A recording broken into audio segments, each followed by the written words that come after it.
آپ خدا کو دیکھ سکتے ہیں. You can see God. مبارک ہیں وہ جو پاک دل ہیں کیونکہ وہ خدا کو دیکھیں گے. متی 5واں باب 8ویں آیت.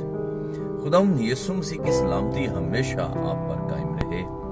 خدا نے اپنے آپ کو ان تمام لوگوں پر ظاہر کیا ہے جو اسے دیکھنے کی آرزو کرتے اور دیکھنا چاہتے ہیں. خدا نے ہمیں اپنے تعلق سے سب کچھ بتایا ہے اور وہ سب ہمیں مقدس صحائف میں ملتا ہے. ہمیں خدا باپ کے بارے میں جاننے کی ضرورت ہے. اس کی فطرت اور صفات سب کتاب مقدس میں لکھی گئی ہے. صرف اس کا کلام ہی اس کی بہترین وضاحت کر سکتا ہے. ابتدائی آیت ایک حقیقت ہے. خدا کو دیکھا جا سکتا ہے.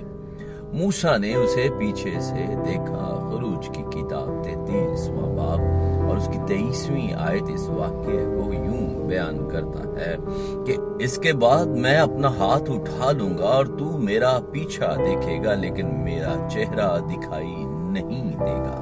عزیزو، اگر آپ اسے دیکھنا چاہتے ہیں تو اس کے پاکیزہ دل رکھنے اور مقدس زندگی گزارنے کے تقاضوں کو پورا کرنے کے لیے تیار ہو جائیں.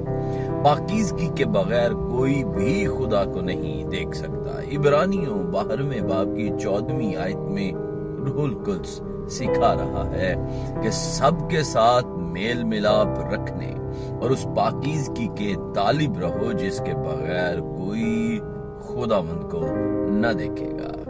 اپنے دل کو ہر طرح کے گناہوں سے پاک کریں اور حسن پاکیزگی کے ساتھ اس کی عبادت کریں اور وہ اپنے آپ کو ایک منفرد انداز میں آپ پر ظاہر کرے گا.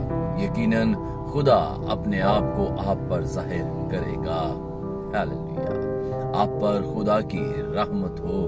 آمین. عزیزو، پلیز آپ اس ویڈیو کو شیئر کیجئے. ہماری یوٹیوب چینل پاسٹر انیس جاوید آفیشیل کو لائک، سبسکرائب اور شیئر کیجئے. God bless you.